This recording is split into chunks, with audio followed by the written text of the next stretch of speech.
Assalamualaikum warahmatullahi wabarakatuh. Di sini saya akan menjelaskan tentang ujian praktikum perancangan jaringan yang disusun oleh kelompok satu yang beranggotakan saya sendiri, Aiman Muzaki, dan teman saya Putri Anggun Lestari. Berikut ada adalah perusahaan yang kami gunakan, ada lantai 1, lantai 2, dan lantai 3. Kemudian berikut adalah topologinya. Topologi berikut akan kami jelaskan pada slide selanjutnya. Masuk pada proyek lantai 1, berikut ada denah pada lantai 1, topologi pada lantai 1, dan IP yang kami gunakan untuk lantai pertama. IP yang kami gunakan sendiri ada 192.168.1.2 sampai 192.168.1.62. Dan netmask yang kami gunakan adalah 255.255.255.192. Berikut hardware yang digunakan pada lantai 1. Yang pertama ada PC client yang berjumlah 21 unit dan digunakan oleh karyawan dan manajer. Kemudian ada printer yang berjumlah 4 unit digunakan oleh karyawan dan manajer. Kemudian ada satu buah router, satu buah access point, dan satu buah switch. Untuk lantai 1 ini, topologi yang kami gunakan adalah topologi star. Sementara topologi yang menghubungkan antara lantai 1 ke lantai 2 adalah topologi tree. Kemudian ada project pada lantai 2. Berikut denah pada lantai 2, topologi pada lantai 2, dan IP yang kami gunakan untuk lantai 2. Untuk IP sendiri kami gunakan adalah 192.168.2.2 sampai 192.168.2.32. Untuk netmasknya sendiri adalah 255.255.255.224. Nah, berikut hardware yang kami gunakan pada lantai 2. Yang pertama, ada PC client yang berjumlah 12 unit yang digunakan oleh karyawan dan juga manajer. Kemudian ada printer yang berjumlah 2 unit digunakan oleh karyawan juga dan juga manajer. Kemudian ada smartphone yang berjumlah 5 unit yang digunakan oleh direktur, manajer, dan admin. Kemudian ada access point yang berjumlah 1 unit, router juga 1 unit, laptop 1 unit. Untuk laptop sendiri digunakan oleh direktur. Kemudian yang terakhir ada 5 buah tablet yang digunakan oleh untuk umum pada ruangan rapat umum. Nah, pada lantai 2, topologi yang kami gunakan sama untuk lantai 2, topologi yang digunakan sama dengan lantai 1, yaitu topologi star. Dan topologi yang menghubungkan antara lantai 2 ke lantai 3 adalah topologi tree. Selanjutnya adalah proyek pada lantai 3. Nah, pada lantai 3 ini berisi beberapa ruangan. Di antaranya adalah ruang server. Ruang server ini berisi 2 server. Selanjutnya adalah ruang server administrator. Ini berisi 2 server, 1 access point, dan 1 printer. Selanjutnya adalah ruang web app developer. Nah, pada ruang ini berisi 2 PC. Selanjutnya ruang direktur dan manajemen berisi 1 laptop.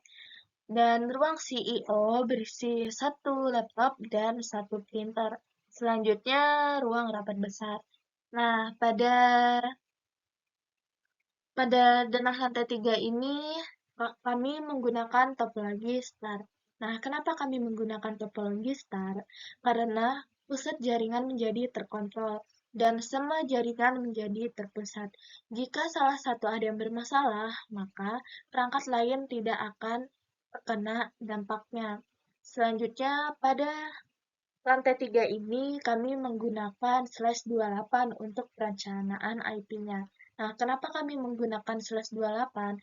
Karena pada /28 ini dapat menggunakan sebanyak 14 user, dan itu sangat mencukupi dari 10 user yang diminta.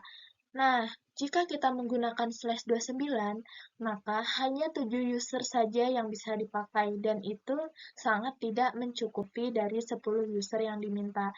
Nah, pada lantai 3 sendiri, IP-nya yang kami rencanakan adalah 192.168.3.1/28 dan untuk host pertamanya adalah 192.168.3.2 sampai 192.168.3.14.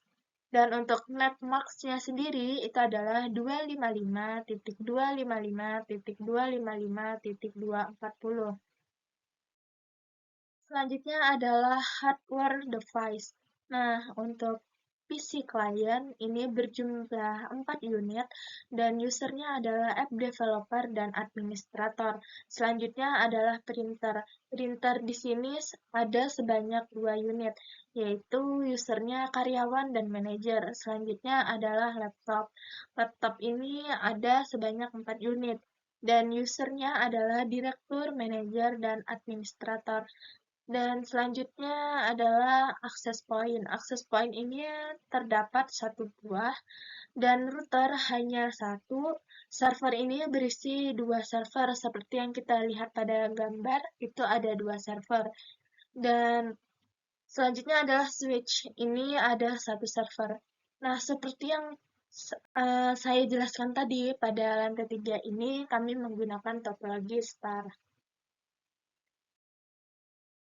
Selanjutnya adalah kenapa kami menggunakan router dan access point di setiap lantai. Berikut alasannya. Untuk poin yang pertama adalah meningkatkan jangkauan dan kekuatan sinyal Wi-Fi.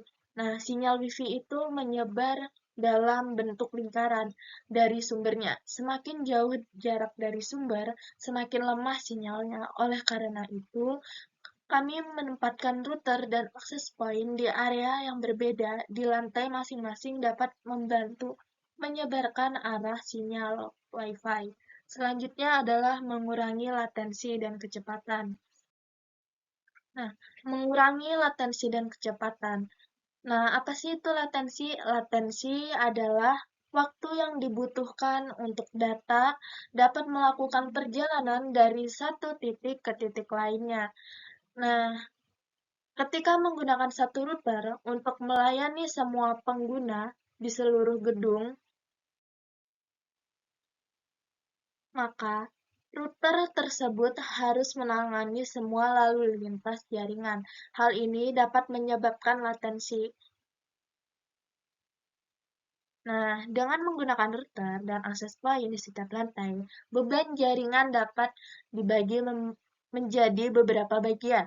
Hal ini dapat mengurangi terjadinya latensi dan kecepatan jaringan. Selanjutnya adalah meningkatkan keamanan jaringan. Nah, setiap router dan access point dapat dikonfigurasi dengan berbagai fitur keamanan, seperti firewall dan enkripsi. Nah, hal ini dapat membantu melindungi jaringan dari serangan.